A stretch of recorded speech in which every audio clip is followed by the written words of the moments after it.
Jangan lagi menyebut Yesus itu sebagai jalan kebenaran dan hidup. Karena Yesus sudah nggak ada di dunia ini. Mikir, mikir, mikir. Itulah kata pendeta satu ini. Benarkah demikian? Salam, jumpa lagi bersama saya dalam Kristen Menjawab.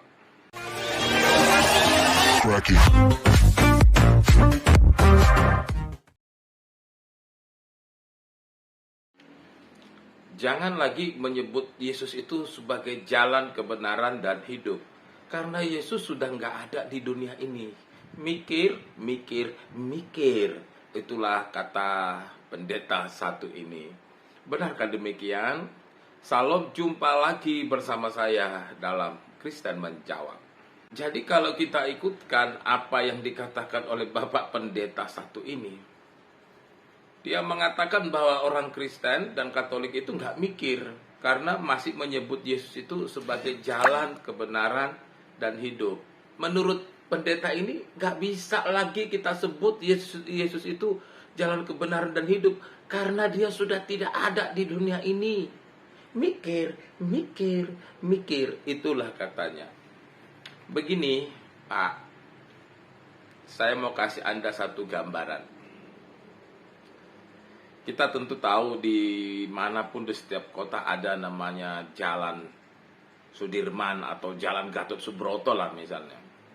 Lalu kemudian ada orang bilang begini, jangan lagi lewat Jalan Gatot Subroto karena Gatot Subroto sudah meninggal dunia.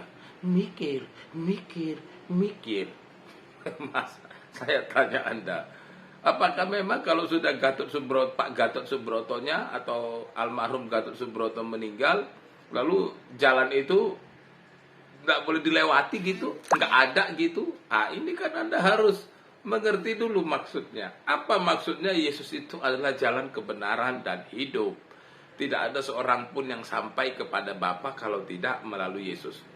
Apakah memang Yesus itu hanya menjadi jalan ketika dia ada di dunia ini?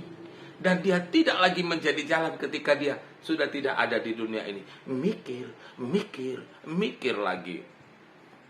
Jadi begini, Pak Pendeta yang satu ini.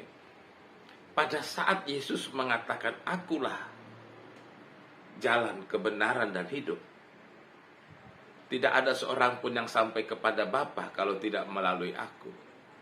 Yesus tidak sedang berbicara bagaimana orang ikut dia ketika dia ada di dunia ini.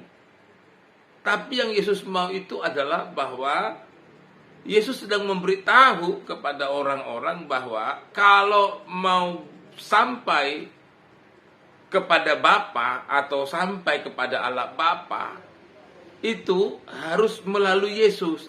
Kalau gitu melalui Yesus itu maksudnya apa? Itulah yang disebut mengimani dia, mempercayai dia sebagai Tuhan dan Juru Selamat. Itu loh. Mikir, mikir, mikir. Nah, jadi gitu. Jadi yang Yesus maksudkan itu adalah mempercayai dia sebagai Tuhan dan Juru Selamat. Saya mau tanya kepada Anda, apakah ketika Yesus ada di dunia ini, orang semua mau menerima dia, mengakui dia sebagai jalan kebenaran dan hidup? Kan tidak juga. Karena hanya orang yang menerima dengan imannya bahwa Yesus itu adalah Tuhan dan Juru Selamat, dia yang diselamatkan. Jadi yang dimaksudkan itu adalah mengimani, Pak. Mikir, mikir. Akan begitu. Yang mengimani, bukan yang melihat kepada rupa atau fisiknya Yesusnya. Jadi harus diingat bahwa Yesus mengatakan akulah jalan kebenaran dan hidup. Tidak ada seorang pun yang sampai kepada Bapa kalau tidak melalui aku. Itu bicara mengenai mengimani dan menerima dia sebagai Tuhan dan Juru Selamat. Bukan tubuh jasmaninya. Alkitabnya harus dibaca lengkap dong, Pak. Jangan comot satu ayat. Mikir, mikir, mikir. Kan begitu. Salam, Tuhan Yesus memberkati.